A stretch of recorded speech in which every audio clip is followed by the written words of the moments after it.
ମା ନା କହିଲେ?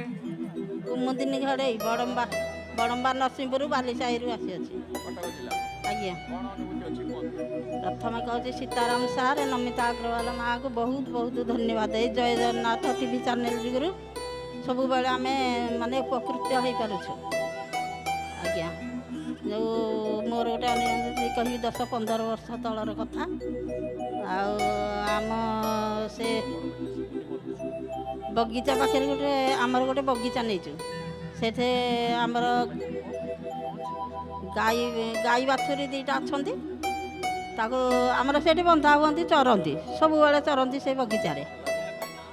ମୁଁ ତାକୁ ଦିନେ ସେ ଗାଈଟା ଚରୁଥାଏ, ବାଛୁରୀଟାକୁ ଧରିକି ଆସିଲି। ଧରିକି ଆସିଲା ଭିତରେ ତାକୁ ଚାରିପଟେ ଫସଲ ଲାଗିଛି ତ ଛେଳି ସେଇ ଟାଇମ୍ରେ ପଳେଇ ଆଇଲେ।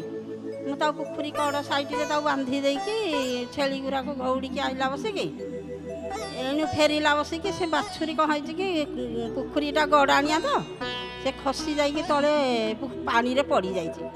ପାଣିରେ ପଡ଼ିକି ସେଠି ନଈ ଗୁରେ ମାଡ଼ିଥିଲା। ନଈ ଭିତରେ ସେ ଗୁଡ଼େଇ ହେଇଯାଇକି ଆଉ ସେ ମୁହଁ ଟେକି ପାରୁନି।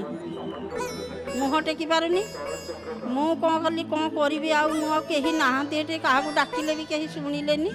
ମୁଁ ପ୍ରଭୁଙ୍କୁ ସେତେବେଳେ ଭଗବାନଙ୍କୁ ଡାକିଲି ଆତ୍ମା ବିକଳରେ। ସେ ଖଣ୍ଡେ ଦୂର ମାନେ ମୁହଁଟାକୁ ପୋତି ହେଇକି ବୁଡ଼େଇ ପାଣି ପିଇ ସାରିଲାଣି। ମୁଁ ବାଧ୍ୟ ହେଇକି ସେଠୁ ଅଣ୍ଟେ ଛାତିଏ ପାଣିରେ, ବର୍ଷା ଦିନ ତ, ଛାତିଏ ପାଣିରେ ଯାଇକି ତାକୁ ଘୋଷାଡ଼ି ଧରିକି ଆସିକି କୂଳରେ ସେଠୁ ମାନେ ଘୋଷାଡ଼ିକି ଇଏରେ ନଈ ଗୁଡ଼ି ହେଇଯାଇଛି, ମୁହଁ ଟେକି ପାରୁନି ସେ ଆଉ ବାଛୁରୀ। ତାକୁ ଘୋଷାଡ଼ିକି ଧରିକି ଆସିକି ମୁହଁରେ ଇଏ କଲା। ସେ ବଞ୍ଚିଥାଏ, ପାଣି ପେଟେ କିନ୍ତୁ ପିଇ ଦେଇଥାଏ। ତାପରେ କୂଳକୁ ଆଣିଲା ପରେ ସେଠୁ ତାକୁ ଛାଡ଼ି ଦେଇକି ସେଠୁ ଉପରକୁ ଉଠିକି ଆସିକି ସେଠୁ ସମସ୍ତଙ୍କୁ ଡାକିଲି। ତାପରେ ଆମର ଏଇ ପଡ଼ିଶା ଘର ଜଣେ ଶୁଣିକି ସିଏ ଆସିଲା। ତାପରେ ସେଠୁ ମୁଁ ଘାସ ଫାସ କାଟିକି ଦିଏ, ଦାଟା ଧରିଦେଲି। ଦାଟା ତା ବେକରେ ଦଉଡ଼ିଟା ଲାଗିଥିଲା ପଘା ତ, ତାକୁ କାଟିଦେଲି। କାଟି ଦେଇକି ତାପରେ ସେ ବଞ୍ଚିଥାଏ ଟିକେ। ତାପରେ ସେଠୁ ପଶୁ ଡାକ୍ତରକୁ ଡକେଇବା ପରେ ସେଠୁ କିଛି 5-10 ମିନିଟ୍ ପରେ ସେ ମରିଗଲା ପରେ ସେଠୁ କହିଲି ପ୍ରଭୁ ମୋର ଦୋଷ କି କ'ଣ, ପ୍ରଭୁ କ୍ଷମା କରିବେ। ଜ୍ଞାନରେ ମୁଁ ପ୍ରଭୁ ଯଦି ଦୋଷ କରିଥିବି ମୋର କ୍ଷମା କରିଦେବେ। ଆଜ୍ଞା। ପ୍ରତ୍ୟେକ ଦିନ ଆମର ରାତି 4ଟାରୁ ଟିଭି ଲାଗିବ।